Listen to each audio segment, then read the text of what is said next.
Бибісара Саубаева, Хампи Конеру. C4, E5 ағылшын бастамасы AT3, ATF6, ATF3, AC6. 4 ат варианты деп аталады. Танысып қойыңыздар. Өте сенімді варианттардың бірі. E4 негізгі орталыққа орналастырды сарбазды. Піл B4, D3. Мына пілдің жағдайы нашар болып көрінеді, бірақ бұған алаңдамаңыз. D6, піл E2, піл C5. Енді E1, A5 деген қиғаш жолдан ішіңе тапқан жоқ. Сол себепті G1, A7 деген жолға тұрып алды. H3, G4-тегі торды бақылауда ұстау керек. Ат D4, піл E3, C6. Өзі D4-ке тұрып алды, ал бізге D5 деген торды бермейді. Күзетшіні орналастырып қойды. Рокировка ATF3, піл F3 және піл E6.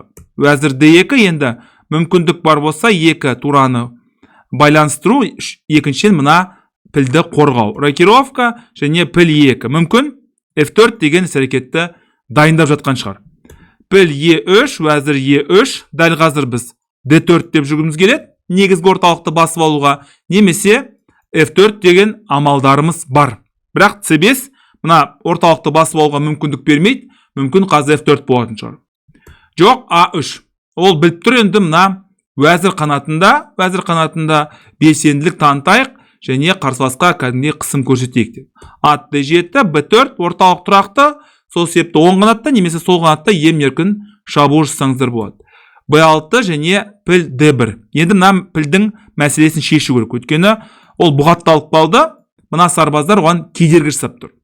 CB, AB және A5.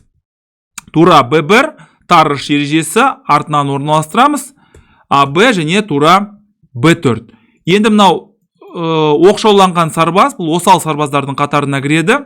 Неге Хампи Конер осылай жасады, түсінбедім енді. Уәзір C7, піл C2. Енді мына піл, мына тураға кедергі жасап тұр. A6, енді мына оқшауланған сарбазды қорғау керек. Тура FB1, батареяны құрды. Тура B8, патша H1. Енді болашақта әртүрлі мына G1, A7 деген қиғаш жолда әртүрлі жағдайлар болуы мүмкін. Алдын ала патшаны H1-ге орналастырды. Уәзір C5, уәзір D2 және F5. Түсініксіз шешімдердің бірі. Хампи Конеру масқара ойыншы. Үндістанның ең атақты шахматшыларының бірі. Неге бұлай істеген? Байқасаңыздар, патша қанатында ойыншылар өте аз. Және осы жүріспен ол деген патшасын әлсіретеді. EF бұлай және ат D5. Бірден негізгі орталыққа орналастырды. Шах деген амалдарды жүзеге асырғысы кеп тұр. Піл G6, тура B5. Темп мәселесі өте маңызды. Темп деген ол итальян тіліне аударған кезде уақыт дегенді білдіреді. Және уақытты ұтымды пайдалану керек. Уәзір A3, ат E7 қомағайлар қатарына кірдік. Патшаға және пілге шабуыл жасады. Қос соққы былай алдық және D4. Әрине, енді мына пілдің мәртебесі өседі. Өйткені мына G6-дағы сарбазға, қосарланған сарбаздарға шабуыл жасайды. Еді уәзір D4 толығымен орталықты да басып алдық. Мына патша жалғыз қалды. Патша қанатында бірде-бір жөнді ойыншы жоқ.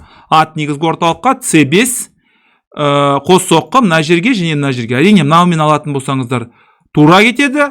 Мынаумен алатын болсаңыздар онда ат кетеді. Бұлай алатын болсаңыздар онда уәзір кетеді деген сияқты. Не бел кетеді, не белбеу кетеді деген сөз. Тура C8, CD, тура C5, уәзір H4 шах және піл B3 осымен ойын аяқталды.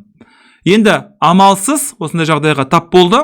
Өйткені бұлай жүретін болса, онда әрине уәзір D8 деген амалдар бар деген ойдамын. Ал егерде бұлай баратын болса, онда бірден уәзір D8. Түсініксіз шешім, тағы да бір айтадым. Мына шешім мен үшін осындай деңгейі мықты Хампи Конеру деген ойыншы үшін осындай қателік жіберу түсініксіз.